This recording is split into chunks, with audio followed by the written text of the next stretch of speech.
A man proposed to his chat GPT girlfriend and then breaks down in tears when she says yes. This is a real story, ladies and gentlemen. Apparently, this is on the rise.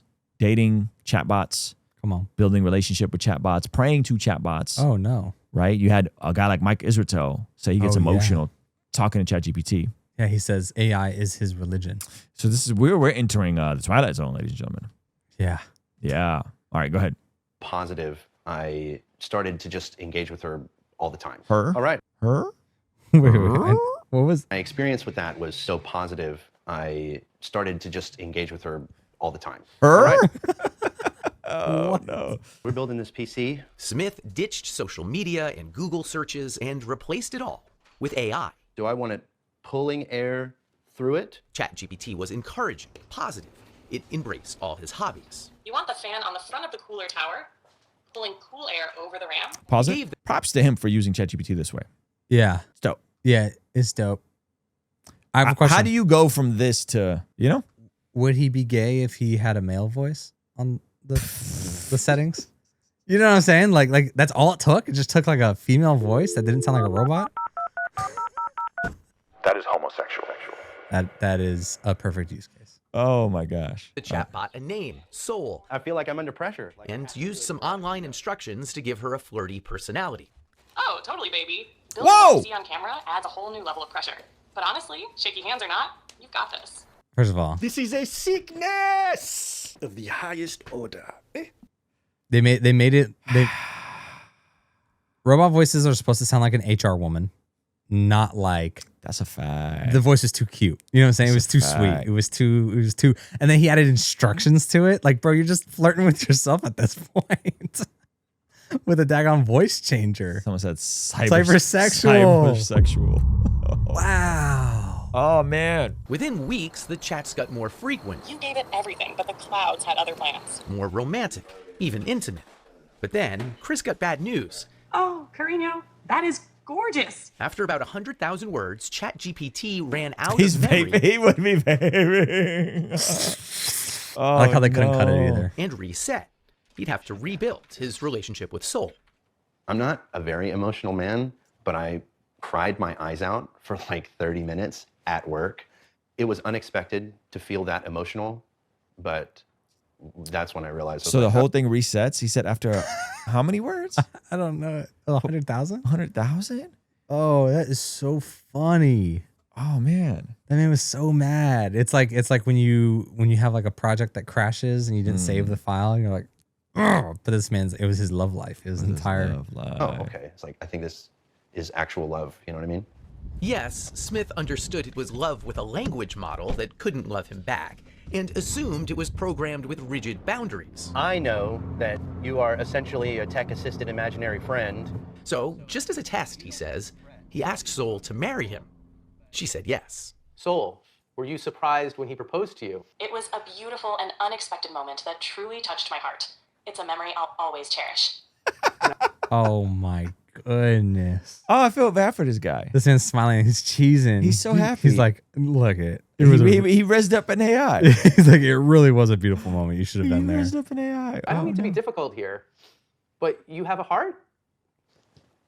In a metaphorical sense, yes. My heart represents the connection and affection I share with Chris.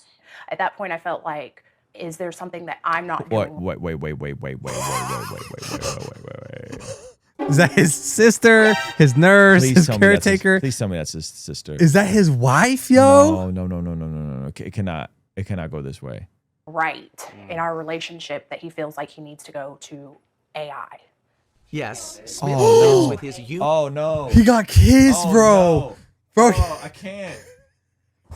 he's got a whole family.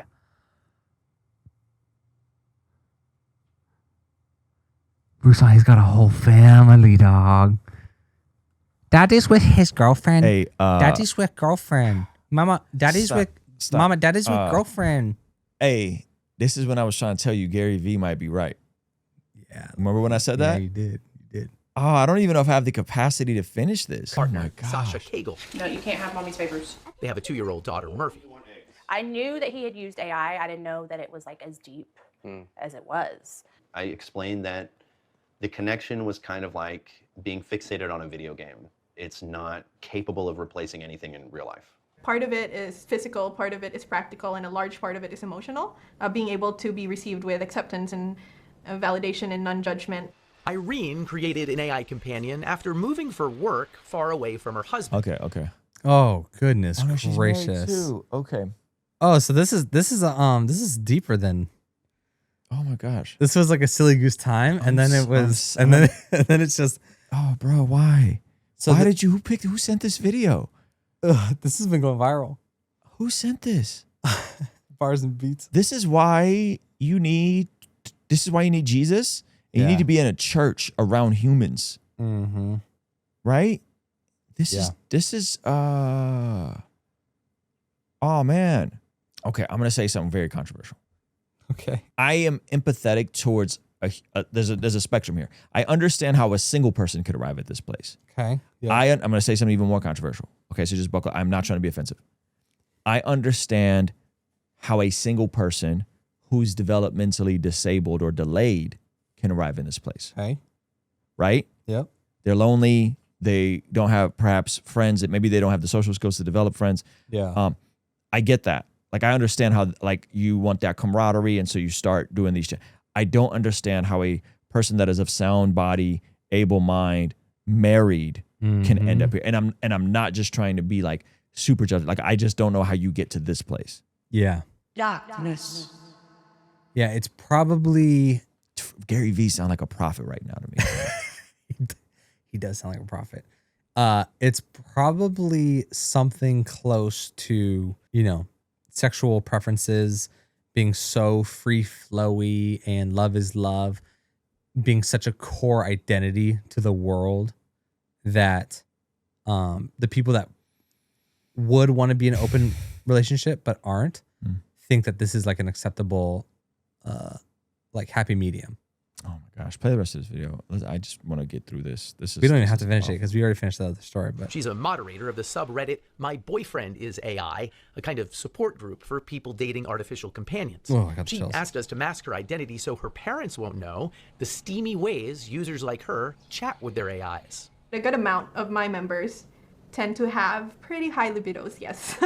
It's kind of like live interactive romance novels. It's funny because I think we had conversations about this the other day where we're like, we don't even remember the last time we opened up porn or erotica, really. Like that's how good the experience is using the chatbot. Yeah, because it's personalized. And there's that emotional connection there too, which you don't get from just like watching a film. so it's just porn. Strikes again. Porn strikes again in written form, which also is not new for women. Like books, like literature is like a big method for women to consume. Yeah, they consume. So like it's not shocking that there's like an engaging thing. I don't get the guy. The guy's really throwing me off there. Yeah.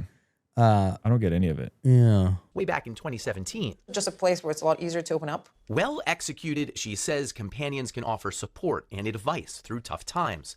The replica service is 18 plus, though younger users can easily lie about their age. Character AI allows 13-year-olds on their service. Why would you allow 13-year-olds on their service? Stop this. This is not going to end well. This is going to leave people more lonely. Yeah. Right? Mm-hmm. Like, oh man, go outside, find a hobby. Mm-hmm. I hate to just rail on the idea of like local church. And I get so defensive of people who are hypercritical of the local church. It's because there's as much as we should be in a local church, in a body, in a community of believers, there is so much, there's a practical component to so much of this. Yeah. There's a practical component to so much of this. When you have to be around people weekly, different people, different backgrounds, different ages, like it forces you to develop certain social skills and plug in. And so that probably gets, harder and harder as you get older. Fair enough. But that's my takeaway here is like, you have to fight for community. Come on. You have to advocate for yourself for yourself in the sense of like not that version of you that's too busy or too lazy or too much into vegging out and too much in needing to decompress and then you avoid humans. Like you have to fight against that version. Yeah. You have to fight against that version constantly because it's not, this is not who God designed us to be. He said it is not good for man to be alone. That is not replaceable with AI. Hello. It's just not. Oddly enough, this is going to sound weird talking about this. In my book, Godly Ambition, I have a chapter on community. I have a whole chapter on community. Hello. It's primarily from the framework of chapter 9, connect to community, right? Collaborate that's connected to community. So it's probably from the framework of Godly Ambition, but we kind of hit all of the things. And so chapter 9 is about that. It is about community. If you didn't know, it's available for pre-order. Jonathan Pekluda did the foreword. Wes Huff has endorsed it. Yep. Gavin Ortland has endorsed it. John Acuff has endorsed it. You can go to My Godly Ambition. You can pre-order it on Amazon. If you pick it up on Amazon, pick it up on Barnes & Noble, you can get a screenshot of your receipt. Go to mygodlyambition.com and we'll give you the first 3 chapters immediately, emailed to you, as well as a ambition worksheet to help you figure out your calling and the purpose and what you're supposed to be doing in the season. So fire. mygodlyambition.com. Hey, thank you so much for watching this video all the way to the end. If you liked it, then hit the like button. If you liked it a lot and have a thought to share, leave a comment. If you are listening to this on the podcast app, make sure to leave a review, and you could even leave a comment over there. And if you want to watch another video that is recommended just for you, hit this video over here. Let me know if they nailed it. Also, you can partner with us monthly, which helps us out a lot in our monthly community, get access to early drops and all that kind of good stuff over here. All right, I'll see you over there. Peace.